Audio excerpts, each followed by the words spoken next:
ঝিকিমিকিদের দল নাচ নাচছে, বিরিয়ানি খাচ্ছে। পরিষ্কার কথা, টাকাটা উঠেছিল কেন ওটা জানতেই হবে। অভয়ার মা বাবা মাকে কেন্দ্র করে তাদের সাহায্য করা বা তাদের জন্য এই টাকাটা তো যখন মামলা হয়ে গেছে, জাস্টিস ডেলিভার্ড, এখন এই টাকাটা তো ওদের বাবা মার কাছে যাওয়ার কথা। ওদের বাবা মাদের তো নিশ্চয়ই তারা নৈরাশ্য আসবে, হতাশা আসবে। তারা মেয়ের জন্য তো চেষ্টা করে, তারা কিছু ভুল করেছিল, ভুল লোকের সাথে হাত মিলিয়ে ফেলেছিল।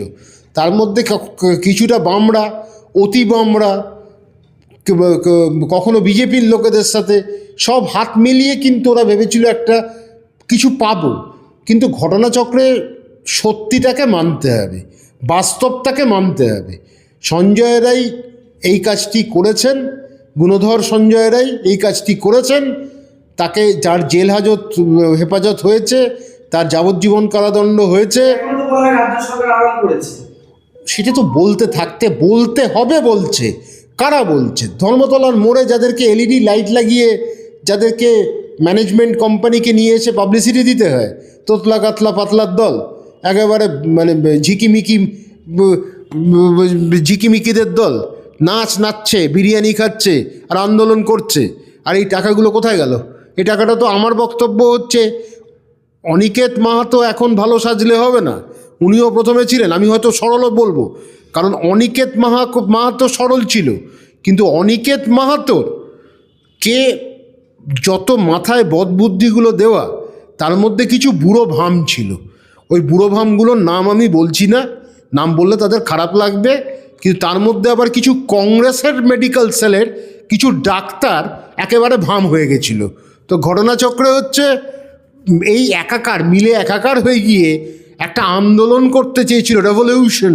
ওই রেভলিউশন সং গাইতে গিয়ে কোর্টে তো রেভলিউশন সং শুনবে না, কোর্ট তো ডকুমেন্টসের ওপর কাজ করবে। আর তিলোত্তমার বাবা মার এটা বোঝা উচিত ছিল। বারবার লয়ার বদলেছেন তারা আজকে বারবার তাদের অবস্থান বদলেছেন। তারা সিবিআই চেয়েছেন, সিবিআই হয়েছে, সিবিআই রিপোর্ট দিয়েছে। সিবিআই একবারের জন্য বলেনি যে আজকে পুরো এভিডেন্সটাকে নষ্ট করা হয়েছে। আর সাপ্লিমেন্টারি চার্জশিট সিবিআই এখনও দিচ্ছে না। সেটা কেন দিচ্ছে না আমার জানা নেই, দেওয়া উচিত তাড়াতাড়ি, এটাই মনে করি। কিন্তু আমার বক্তব্য, যেখানে প্রমাণিত সঞ্জয় রায় এই কাজটি করেছেন, সঞ্জয় রায়ের সাজা হয়েছে, সঞ্জয় রায়কে আমাকে মেনে নিতে হবে এই জাজমেন্টটা। আর তিলোত্তমার বাবা মা যে নৈরাশ্যটা, সেটা প্রকাশ্যে আসছে। অনিকেত মাহাতোরা পুরো ব্যাপারটাকে একটু ধান্দাবাজির জায়গায় নিয়ে গেছিল। প্রথমে হয়তো তাদের সরলতা ছিল, কিন্তু তাদের মাথাগুলো খেয়েছে কিছু বুড়ো ভাম ডাক্তার। তাদের অনেক দিন, মানে তারা নিজেরা সব থেকে বেশি থ্রেট কালচার করেছিল একটা সময়, যখন 34 বছর ভামেদের রাজত্ব ছিল।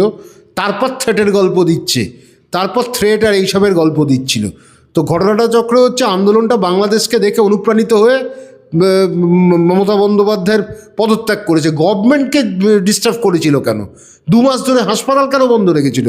সাধারণ মানুষ ঢুকতে পারেনি আন্দোলন। তারপর এক একটা জায়গা থেকে বিভিন্ন অর্গানাইজেশন ডাক্তারদের কয়েক লক্ষ টাকা দিয়েছে। এটা তো একটা বাজে, ওইসব ডাক্তারদের ধরা উচিত। কারা এই টাকাগুলো দিল?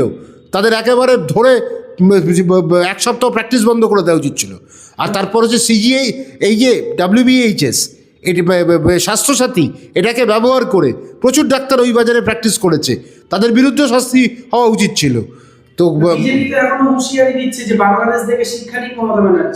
আরে বাংলাদেশের গল্প চলবে, মমতা ব্যানার্জির মতো চলবে। এটা পশ্চিম বাংলা, এখানে বাঙালিরা 86%, বাঙালি হিন্দু, বাঙালি মুসলিম, বাঙালি খ্রিস্টান, বাঙালি বৌদ্ধ, তারা মিলে বাংলাটাকে সাজিয়ে নেবে। কোনো অসুবিধা নেই। আমাদের বহিরাগত শক্তির এখানে আসার কোনো দরকার নেই।